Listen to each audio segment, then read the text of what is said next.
Everyone, welcome to the online platform of Dhruv Ved Academy.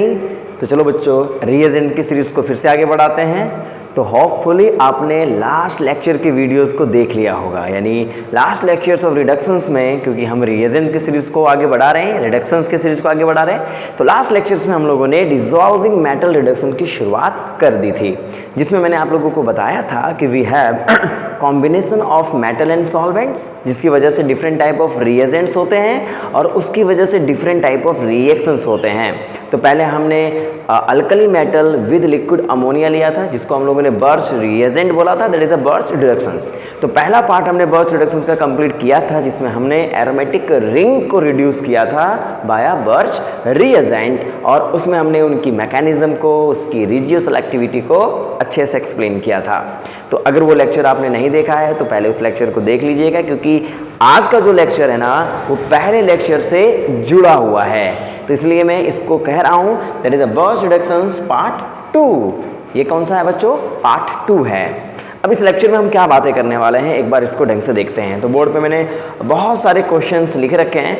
तो actually इस topic को पढ़ाने का मेरा मकसद ये है, क्योंकि केवल बर्च रिडक्शन से काम नहीं चलेगा, क्योंकि बर्च रिडक्शन केवल तुम पढ़ लोगे और एग्जाम में क्वेश्चन सॉल्व कर लोगे, ये बहुत ही कम चांस है।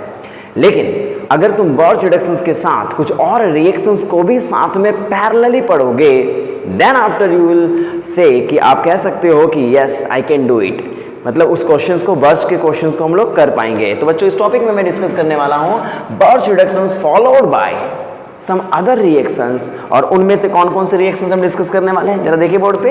That is a birch reductions followed by alkylation. ध्यान से देखो, यानी इस टॉपिक में अगर बर्च रिएजेंट आपको दिया गया है और लास्ट लेक्चर में बर्च रिडक्शंस कैसे होते हैं वो आपको पता चल चुका है, नाउ एडिशनल है हमें अल्काइल हैलाइड मिल जाएंगे, और हम बर्च रिडक्शंस कराने के बाद इस अल्काइल हैलाइड पे अटैक करके अल्काइलेशन करवा देंगे इस मॉलिक्यूल का, इसलिए इसका नाम होता है बर्च फॉलोड बाय अल्काइलेशन। तो यहाँ पे हमारा एक नया स्पीशीज आ गया है अल्काइल हैलाइड, जिसका अल्काइलेशन करवाना होगा।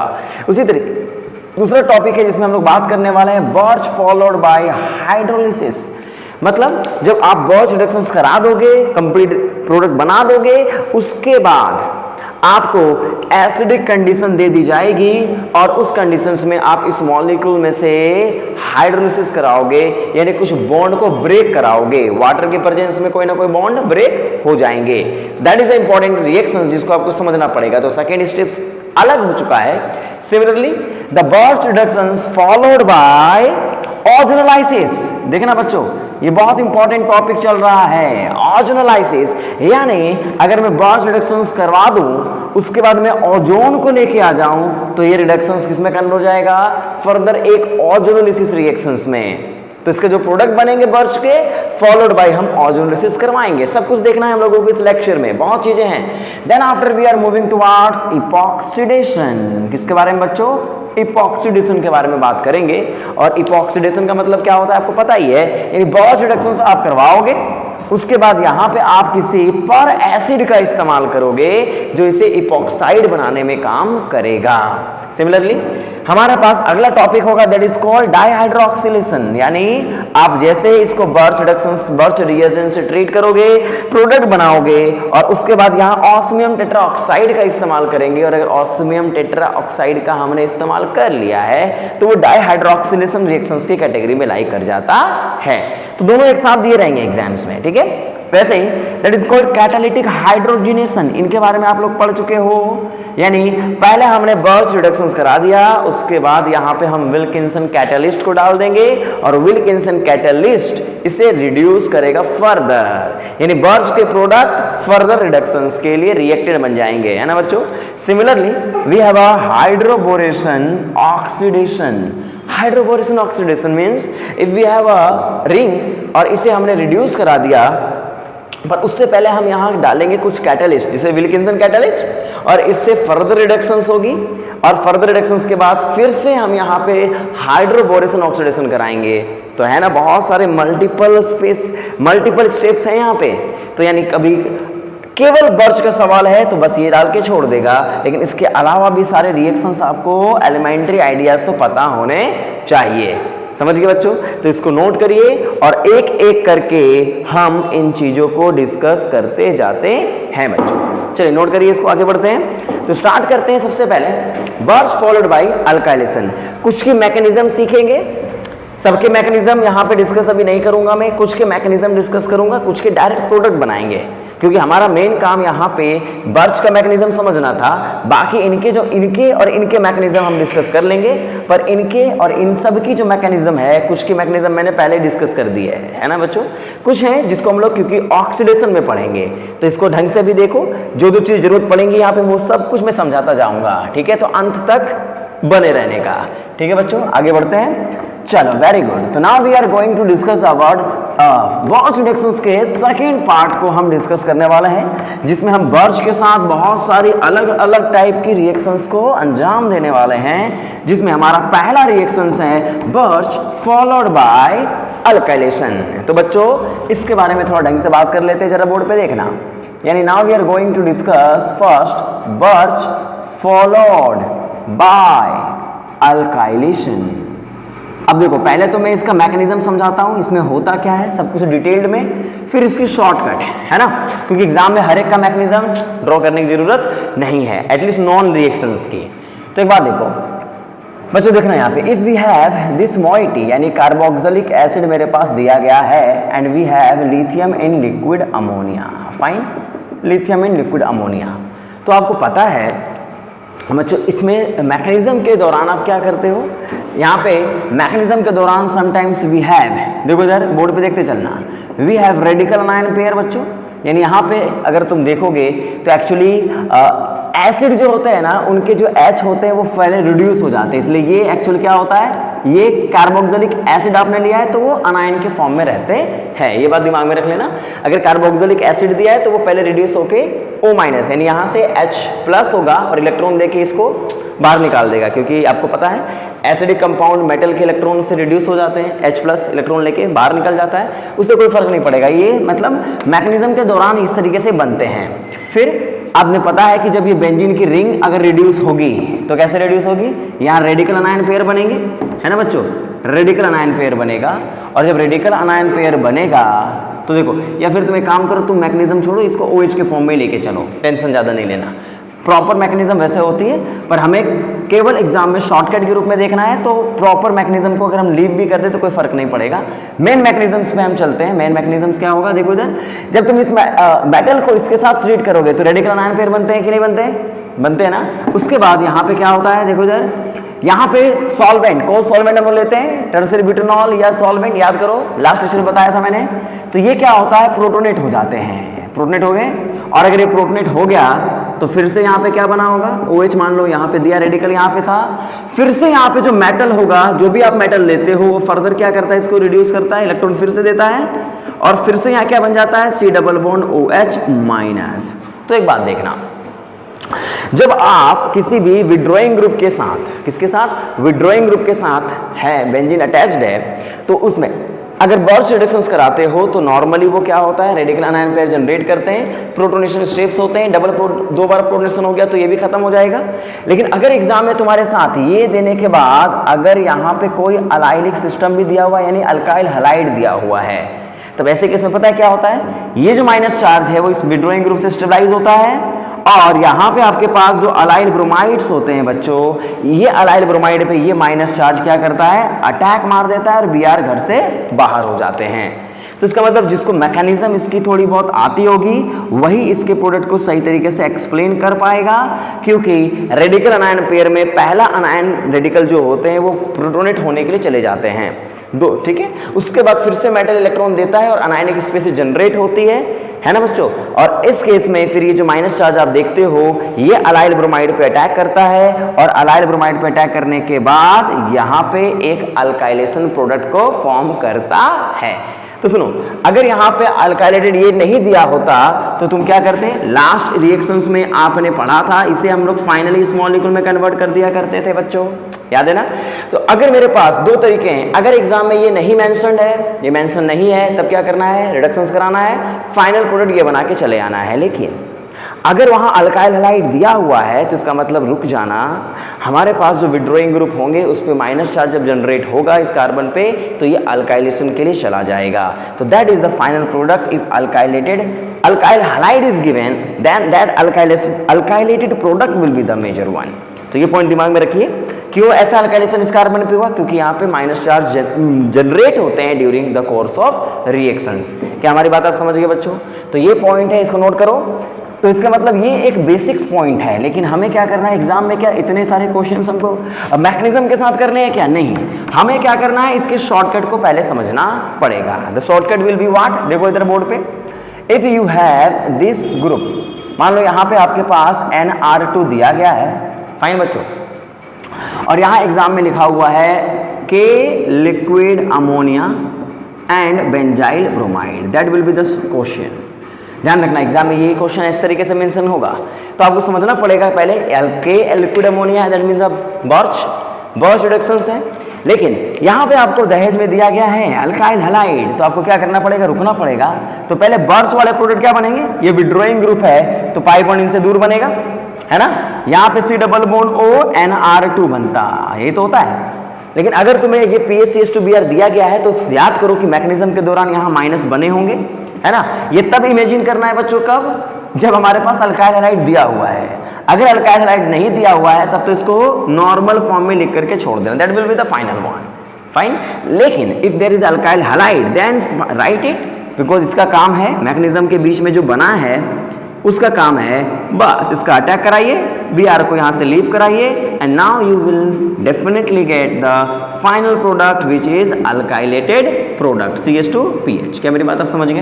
नोट कर लीजिए इसको, आगे बढ़ते हैं। तो इसका मतलब वी हैव अ अल्काइलेटेड प्रोडक्ट, और इस तरीके से आपको समझाना पड़ेगा समटाइम्स लाइक दैट। देखो बच्चों, if you have this group OMe and C double bond OH, लो भैया ये दे दिया, और यहां पे लिखा हुआ है के liquid ammonia followed by ETI।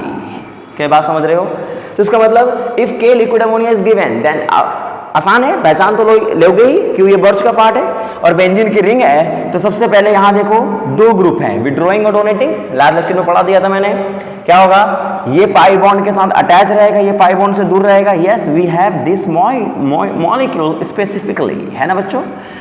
If there is no ethyl iodide, then that is the final product. But if ethyl iodide is given, तो क्या करोगे? ethyl iodide का मतलब क्या हुआ? यहाँ पे CH2 आयोडीन है, CH3CH2 आयोडीन इज देयर, और यहाँ पे अगर माइनस चार्ज बनाया, अटैक किया, आयोडीन घर से बाहर हुआ, then that is the final one। मतलब यहाँ हमारे पास OMe आ गया, यहाँ C डबल बॉन्ड OH आ गया, और यहाँ पे CH2 CH3 आ गया। तो इस तरीके के रिएक्शंस के लिए तैयार रहना, रहोगे? पक्का? नोट करो। तो बर्च रिडक्शंस की स्टोरी है और हम इसे आसानी से सॉल्व कर पा रहे हैं क्योंकि पहला प्रोडक्ट, पहला जो हमारा फेस था उसको हमने कवर कर लिया है। अरे कर लिया था ना यार, प्लीज बता दो। इसका मतलब यहाँ पे C double bond O NR2 is given, ओहो, और यहाँ पे आपको दिया गया है, देखो बच्चों, K liquid ammonia and there is a allyl bromide, what will you do? यहाँ पे क्या होगा? सबसे पहले बर्च रिडक्शंस होंगी, तो finally you will definitely get this. याद करो, केवल बर्च होता तो ये करते, याद करो बच्चों, बर्च होता तो केवल ये करते, लेकिन अलाइलिक सिस्टम है तो इसका मतलब माइनस विड्रॉइंग ग्रुप के बगल में बना दो, एंड देन आफ्टर अटैक कराओ, Br को बाहर निकालो, और जैसे Br को बाहर निकालोगे, what will you get? Pi bond तो यहाँ पे आ चुका होगा, C डबल बॉन्ड NR2 यहाँ पे होगा, और यहाँ पे आपका अलाइल ब्रोमाइड अटैच हो चुका होगा। तो इस टाइप के रिएक्शंस के लिए तैयार रहना। केवल सिंपल वर्च का सवाल मुश्किल ही देगा, ये सब चीजें आपको जोड़ने आनी चाहिए। क्या ये बात आप समझ गए? तो अल्काइलेशन की स्टोरी आपको पक्का समझ में आ गई बच्चों।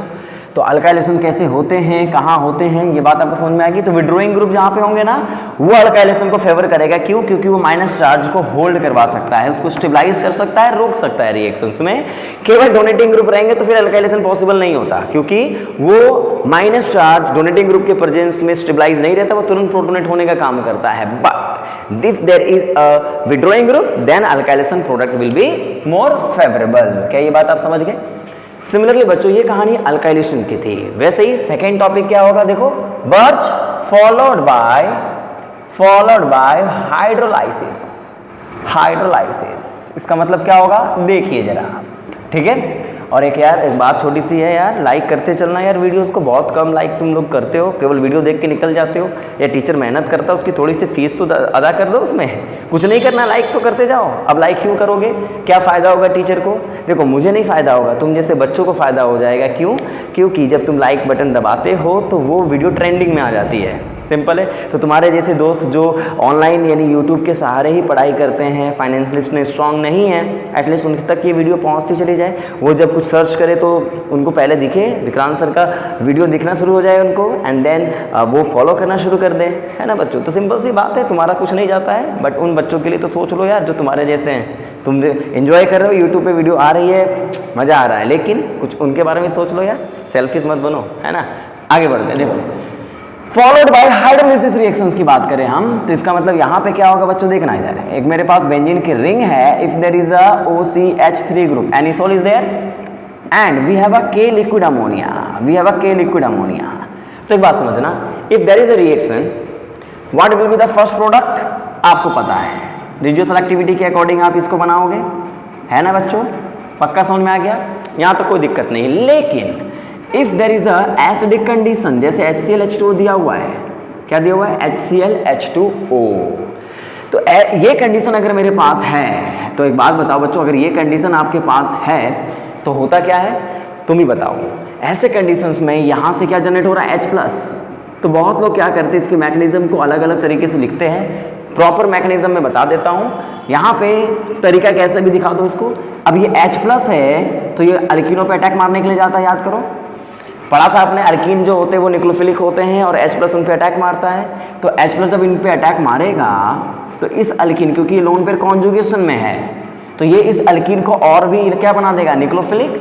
तो देखो अब बताओ, इस अगर H+ अटैक करने के लिए जाएगा तो किस कार्बन पे अटैक करने के लिए जाएगा, इस कार्बन या इस कार्बन पे, आपको पता है रेजोनेंस होगी, तो ये कार्बन मोर इलेक्ट्रॉन डेंस है ना बच्चों। देखो इधर, तो इसका मतलब देखना, बोर्ड पे ढंग से देखना, आप इसकी मैकेनिज्म को कैसे भी लिखो कोई फर्क नहीं पड़ता, ये इलेक्ट्रॉन मूव करेगा, पाई बॉन्ड शिफ्ट होंगे और H पे अटैक हो जाएगा, और जैसे बच्चों H पे अटैक होगा प्रोडक्ट क्या बनने वाला होगा, या आप बताओ यहाँ पे कहानी क्या होगी।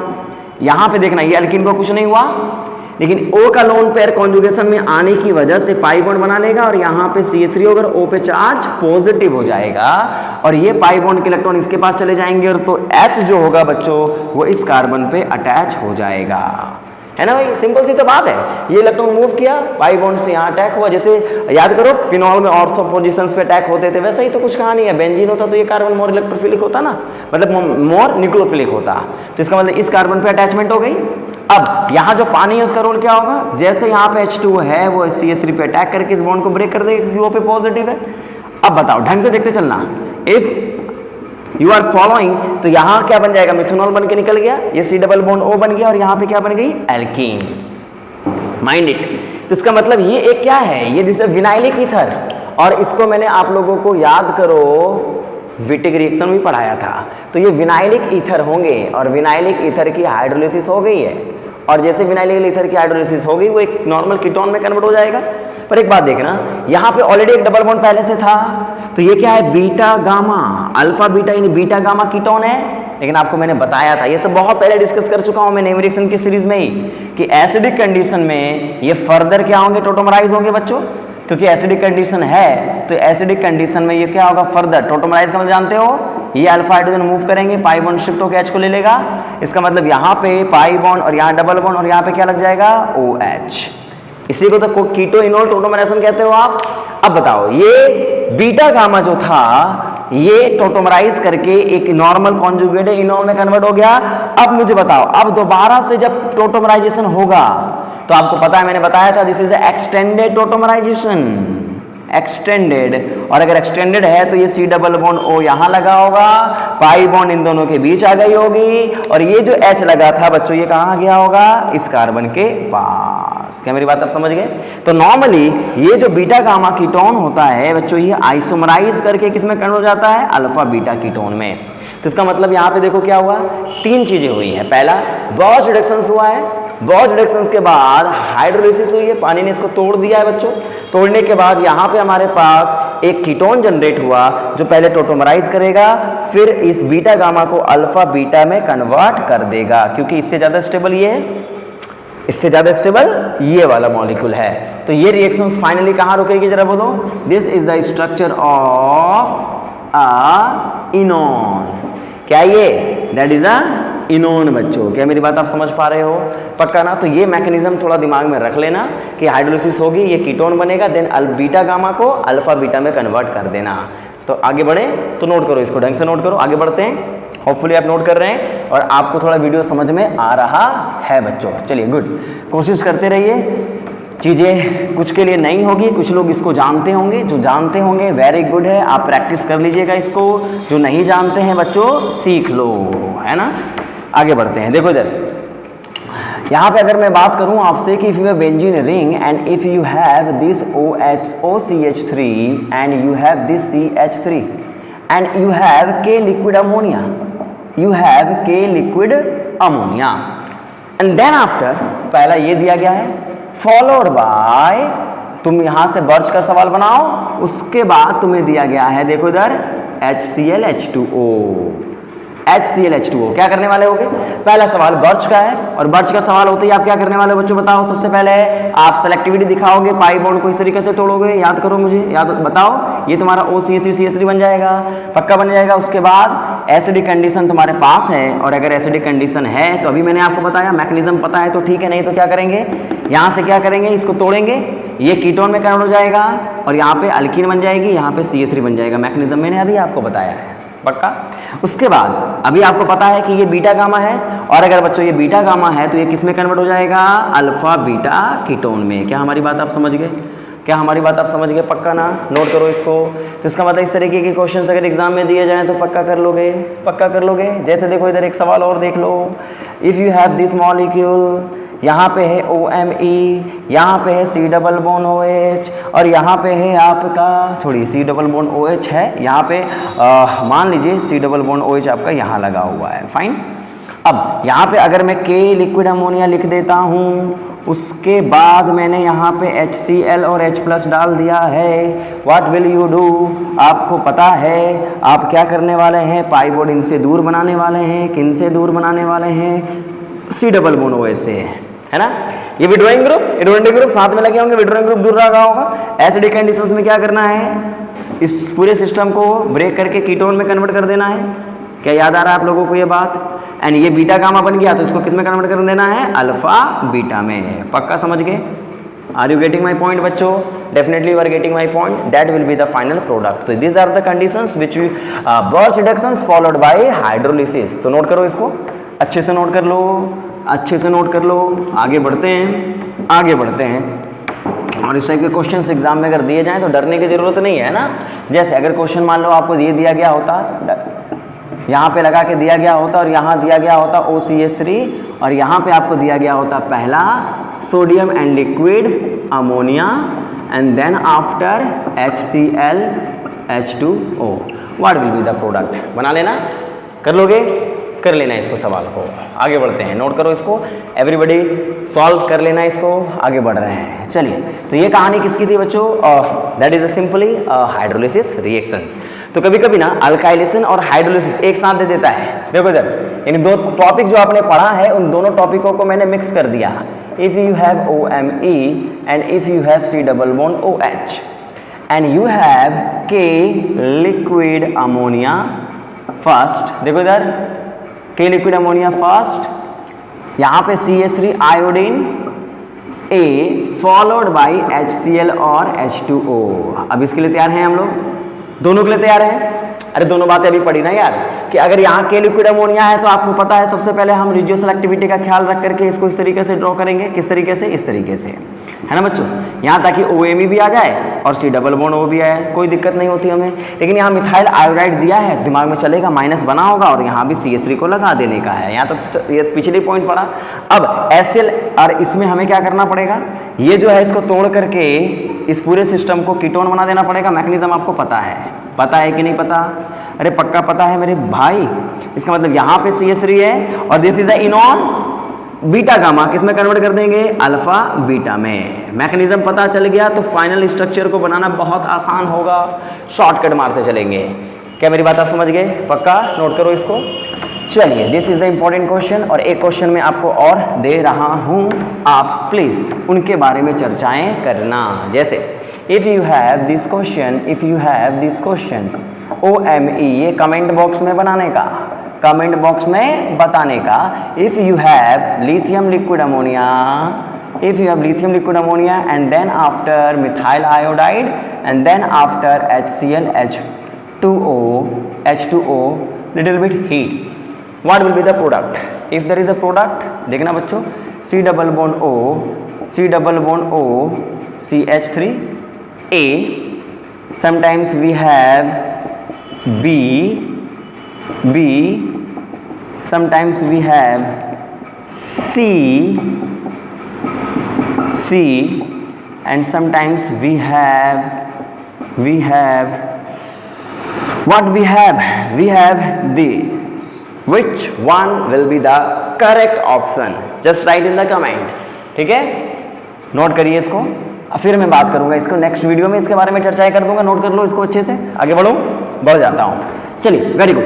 अब मैं बात करने वाला बच्चों, ये कहानी खत्म होती है अल्काइलेशंस की एंड हाइड्रोलिसिस की। या फिर एक काम करता हूँ, ये क्वेश्चन को मैं बना ही देता हूँ। नहीं बनाऊँ क्या? नहीं, आप बनाना, फिर मैं नेक्स्ट लेक्चर में इसको समझा दूंगा। चलो ठीक है, पहले आप खुद से ट्राई करो, फिर मैं बात करूँगा। अब देखो इधर, अब मैं बात करूँ, ये अल्काइलेशन खत्म हो गई, हाइड्रोलिसिस भी खत्म हो गई, पक्का समझ गए।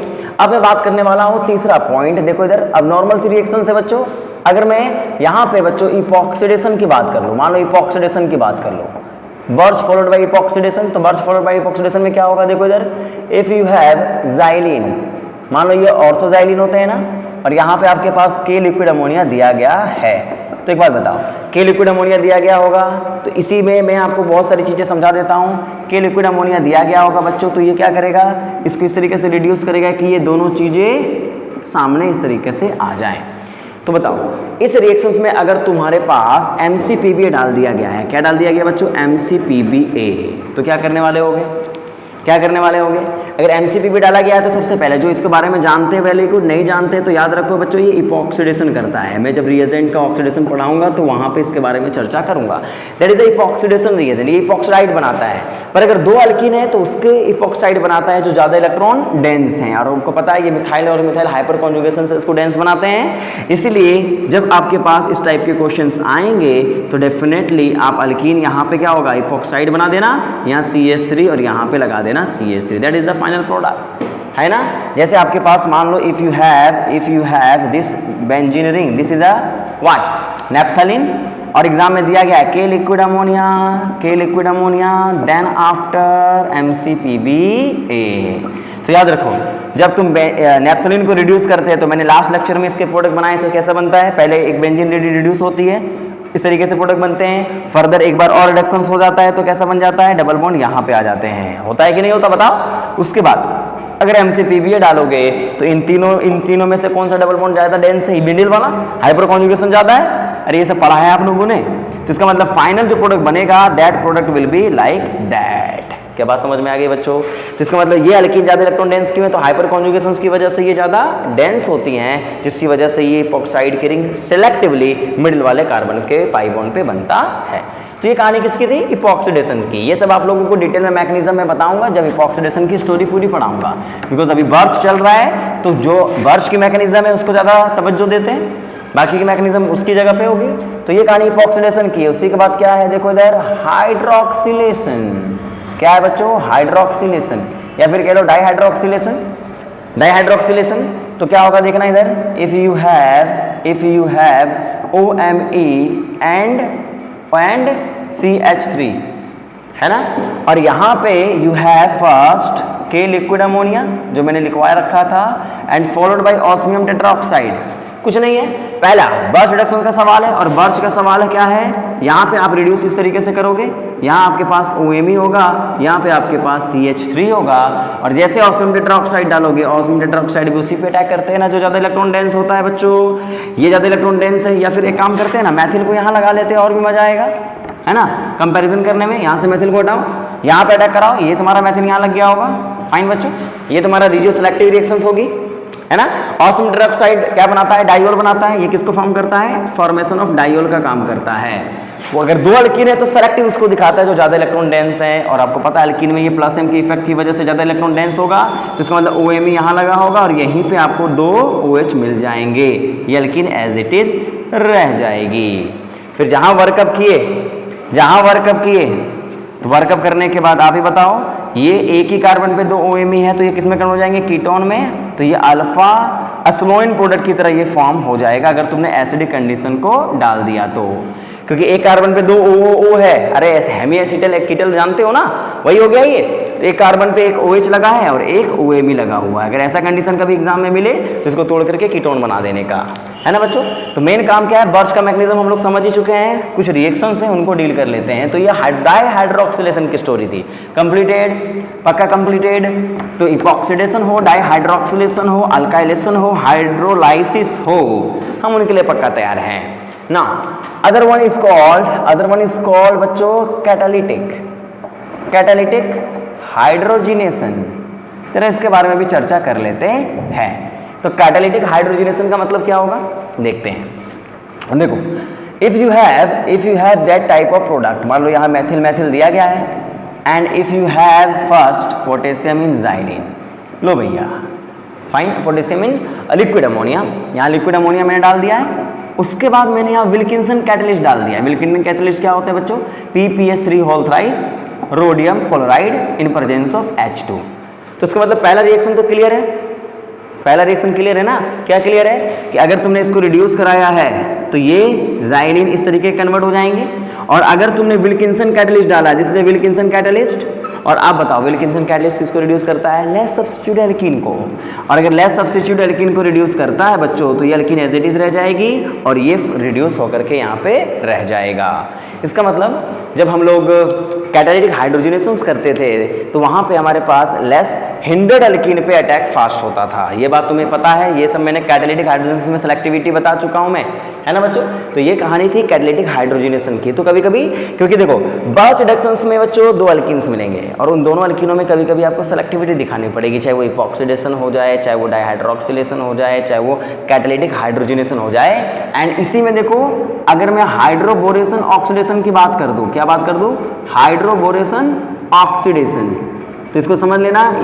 हाइड्रोबोरेशन ऑक्सीडेशन क्या होता है, जिसमें हम लोग इस्तेमाल क्या करते हैं, BH3H2O2OH माइनस, पहले ये उसके बाद ये भी अल्कीन को क्या करेगा, OH ग्रुप में कन्वर्ट करेगा। बताओ, याद करो। तो अगर मान लो मेरे पास यही रिएक्शन होती और यहाँ A पूछता और तीसरे स्टेप में बच्चों ये डाल देता, यही वाला रिएजेंट डाल देता और आपको बोलता कि what will be the product, तो क्या करते हैं आप बताओ।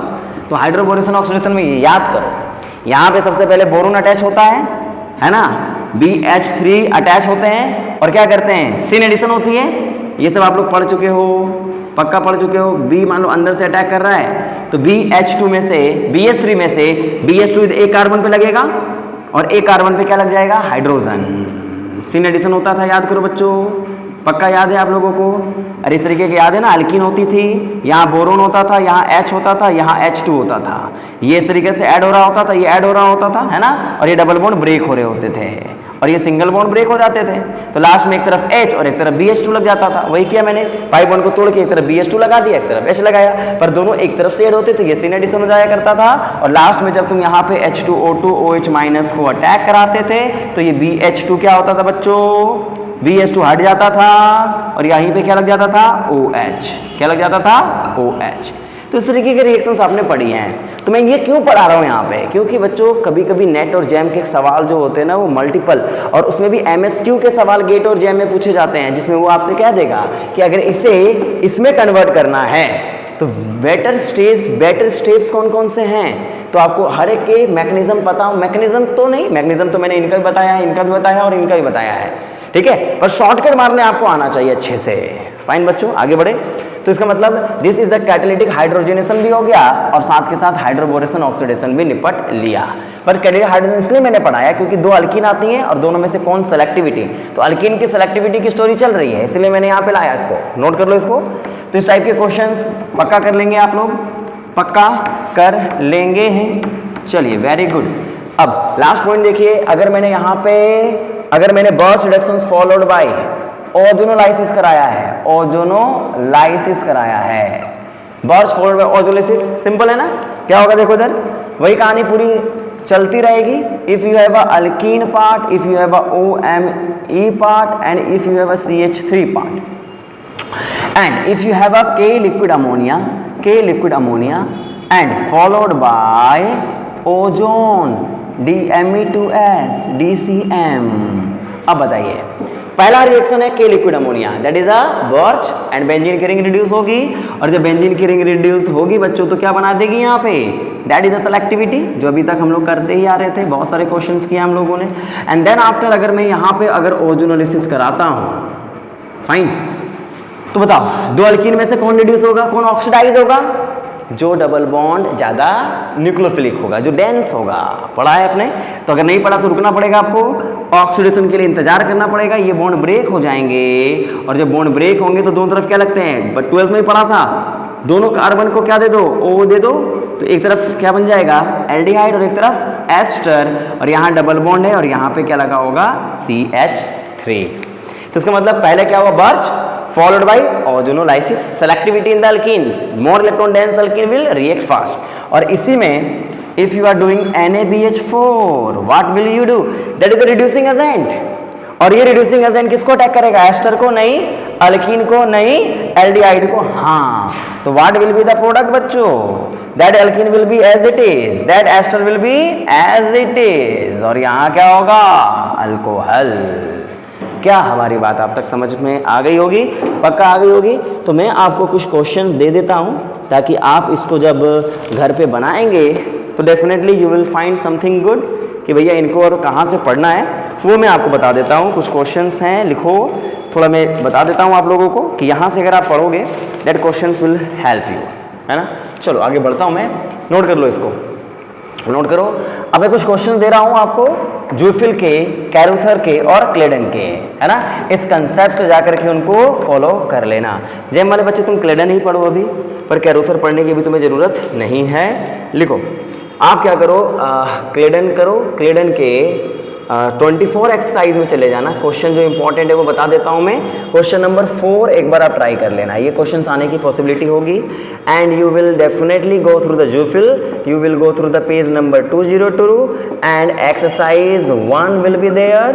एंड एक्सरसाइज 1 के अब जो एक्सरसाइज होगा, मतलब जो एक्सरसाइज होगा उसके फर्स्ट क्वेश्चन जो होंगे, फर्स्ट में बहुत सारे पार्ट्स बने होंगे, बी, ई और जे को कंप्लीट कर लीजिएगा। फाइन बच्चों, ये कर लेना।